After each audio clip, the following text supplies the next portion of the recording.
I want to give a shout out to Risky Dinner Conversations. I've been doing these HIV awareness dinners. They are specifically to talk about Black women rising HIV rates. No men are allowed. I actually tried to bring Vinny in one city and they're like, this is just for Black women because Black women are the newest leading cases of HIV in the States. Specifically, we went to Houston and Dallas, and this shit was crazy. The rates are so high for HIV, and everybody's trying to figure out why. It's literally attributed to the fact that when abortion became illegal, women don't trust fucking health care clinics. Because what if they're pregnant and then you have to report this pregnancy? And what if the pregnancy is gone? So a lot of people aren't even going in there to get fucking tested anymore. I think what else is really good, and I have to talk to her to get the exact name, but I was with Cinnamon Love in Atlanta, and we were both looking to maybe document us both going to get on PrEP. And there's a PrEP now that they are allowing for women to get. PrEP was often very much denied to women and was only given to... I brought you up. You told me that they told you no about PrEP or something. Well, that was years ago now. No, but I remember that. Well, but it was always okay for women. that was years ago. Well, and still probably depending on where you go. No, that's not true. Gilead Sciences is the one that provides it. That's fine. I'm telling you, maybe the healthcare provider, when I went for my checkup and requested PrEP, it was not. Also, this was, there's also been conversations with other women who have attempted to get it in the sex club space, as well as Cinnamon, who's a sex worker, and she was not given it. However, there is now something where they are allowing people. So whether the pharmaceutical says it can or cannot be given, for a lot of healthcare practitioners, they were denying women access to getting that. Correct. However, there was nothing wrong ever. I didn't say there was. Well, no, but I want to be clear about this. I was wanting to get it. Healthcare providers were not giving women PrEP in fear that almost this Ozempic thing would happen. So they were so worried about women getting on PrEP and there not being enough available to gay men or whoever they would assume would get this HIV quicker than someone else. And so now, because of these disparaging rates, now they're offering PrEP to women. With your experience in particular, I remember it's all about advocating for yourself. When you're going to get a wellness exam or a PAP, very few times are they offering HIV tests. You have to advocate for yourself. I only know about my fibroids because I had to ask for an ultrasound over and over, which they didn't even want to give to me because they were like, well, are you having issues? Are you not? It's just all about advocating. There's also another thing called Doxy Prep that I want everyone to look into that ever has a moment where you maybe not use a condom or the condom breaks, some shit happens. It's a pill that you can take after sex. I believe it's 24 to 48 hours, and it lowers your chances by getting STDs by 72%. Please look into this if you're not on PrEP or anything like that. Syphilis, chlamydia, gonorrhea, most blood diseases. But 72% it lowers it by. I literally told one of my homeboys about this, who's kind of a hoe. He was like, bro, like, I have 5 packs of it in my bag now. Like, I've literally given it to friends while on vacation. Like, thank you. I had never even heard of this until those Risky Dinners. But I wanted to bring this up because it is a group of women that started this from Orlando, Koya and Chiana, and basically are inviting influencers to a dinner just to document so that they can spread the word. And it's like no gimmick. And it's all because we're not talking about getting tested about HIV enough. So they're doing one in New Orleans. I might look for some Whore Hive influencers. But when I've learned how much these rates are going up, now someone close to me had just had 3 tests, 2 positive, 1 undetected. So they're trying to figure out what's going on.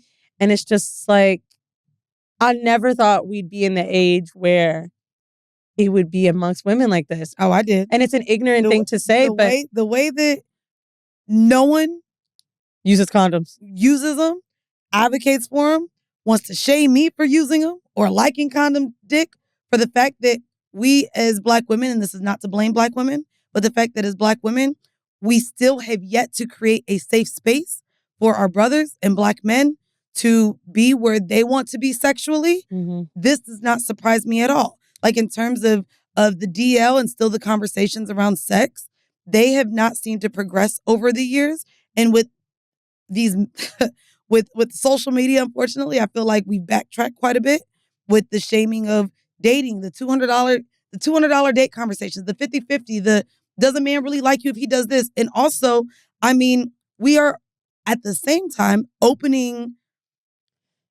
conversations, the world, I don't know.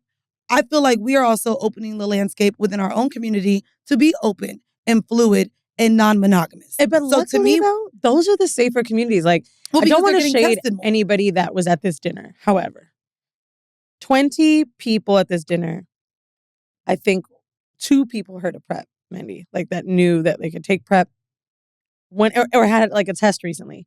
When I tell you, and we know this from all of these years in the space, these hoes be getting tested, dog. So that's the sex worker hoes get tested. Let's be very clear. I think lifestyle people are more common about talking about testing. But there's a lot of people that don't even identify as lifestyle. They're just non-monogamous. So the way that like men are not leaning forward into the truth, or women, because let's be very clear, I ain't gonna say who, but a lot of my friends that done been in relationships, they done all cheated on their niggas.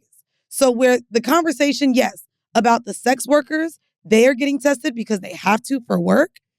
A lot of people who are lifestyle or into casual sex, casual dating, and lifestyle activities aren't necessarily getting tested at the rates that they should either. And but the people that are getting tested, you good, I'm good. At Planned Parenthood, at least, that are having more frequent partners. This is a statistic from New York State Planned Parenthood.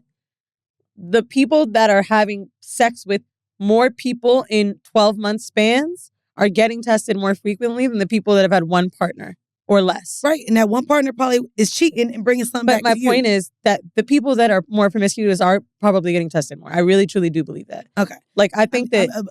you can believe it. So then, no one is. This isn't even agree to disagree. I would just say, for you to be at an HIV awareness dinner and only 2 people knowing about PrEP, to me shows that there is still such a huge lack in sex education for things that could be preventative measures. I think that's the point, though, that I'm trying to make up, Mandy. The HIV dinner is created with Black influencers, Black women. Mainly, most of them are heterosexual. And my point is, none of these women are sex educators. All of these women just have a platform that they can share this on. When we're talking to people in the space, they generally have a better idea surrounding sex ed, places to get tested. Their friends are just kind of a little more liberal in talking about this shit.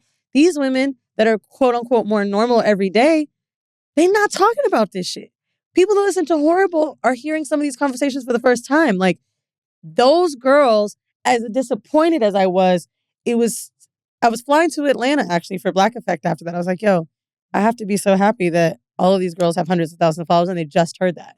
All of them were in shock at the rates. All of them couldn't believe it. Even me, I couldn't believe, 62%, I think it's Harris County or whatever. But anyway, it's just like, to know that the average person isn't hearing this. Because where are you getting this info from? If all your friends are married or super chill or not going out too much, maybe they don't have as much of a sexually promiscuous life. So y'all ain't talking about this shit.